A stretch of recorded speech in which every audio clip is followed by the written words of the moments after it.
on commence par la CENI, c'est une organisation administrative qui prend de l'argent et nous suivons chaque fois dans le média qu'il y a des problèmes pour payer les agents, etc. Nous pensons que comme dans d'autres pays, l'organisation des élections peut être évidemment une mission qui peut être dévolue au ministère de l'Intérieur. Donc, pas besoin d'avoir une CENI. Pour nous, c'est une institution qui peut disparaître. On a voulu d'une commission, d'une structure qui soit plus ou moins indépendante, autonome, Nous savons même si comment, réalité, nous savons elle comment ne l'est pas. après les gens reviennent sur le fait que c'est pas indépendant, il y a toujours de quoi. On ne peut pas en même temps mettre en place une structure qui crée des problèmes sur le plan financier, en même temps des problèmes politiques. Il faut qu'on fasse un choix finalement. Il faut qu'on supprime les Sénats. Pour nous, c'est une institution budgétivore, qu'on revienne à une chambre de représentants, une chambre Monocamérale. monocamérale. Il faut également que nous arrivions à supprimer les institutions comme le Conseil économique social, qui pour nous n'a pas d'émissions qui peuvent donner beaucoup d'efficacité. Et c'est des missions qui peuvent réellement être remplies par une institution comme la Cour de comptes.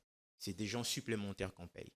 Il faut supprimer les assemblées provinciales ou requalifier leur mode de fonctionnement pour éviter évidemment qu'on verse dans le conflit et dans des fonds publics qui sont engagés pour payer des gens qui en réalité n'amènent ni l'efficacité ni l'efficience dans la gestion de politiques publiques. Il faut également que nous puissions revoir la possibilité de revoir les prérogatives des provinces en revenant sur la possibilité de nomination de gouverneurs non originaires.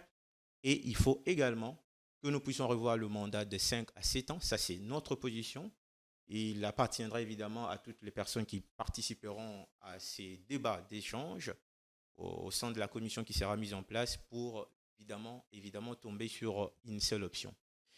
Il faut également que nous puissions revenir sur un régime présidentiel qui répond à une question de la réalité sociétale de notre pays. Donc voilà les différentes questions qui sont des innovations qu'il faut porter, mais parmi les choses que nous soutenons également, c'est la création d'un parquet financier. Un parquet financier qui sera dans la traque des délinquants financiers, non simplement à faire un peu comme on fait avec l'audit, avec l'IGF, mais traquer des gens, les juger, les condamner les cas échéants, mais aussi la possibilité de retirer leurs biens.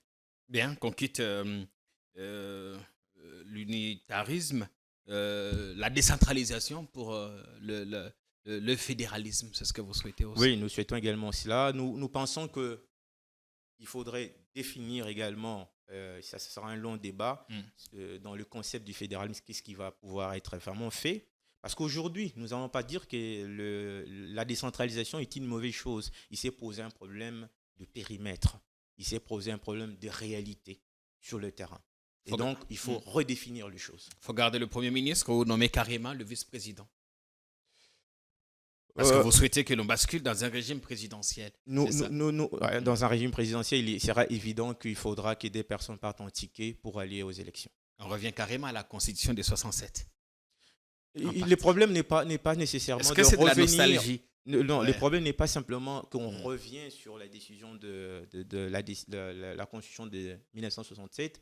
Le problème, c'est qu'il y aura toujours des doses de différences en termes de l'évolution de notre société. Et ça, c'est lors de débats politiques. Là, on évolue en bien ou en mal? Nous allons évoluer pour le bien. Pour ou contre le troisième mandat? Il n'y a pas de troisième mandat parce que la Constitution ne le dit pas, donc je ne saurais pas parler d'une question qui n'est pas constitutionnelle. En cas de changement, le président peut toujours être candidat. Il sera dans la possibilité de postuler et la population pourra juger si elle va voter pour lui ou pas. Vous êtes satisfait? Mais je ne suis pas le président Tshisekedi. Je ne sais pas s'il va être un candidat dans le cadre de la 4e République que nous souhaitons. Mais naturellement, il a dit, pour ce qui est de débat actuel, qu'il n'est pas venu pour s'éterniser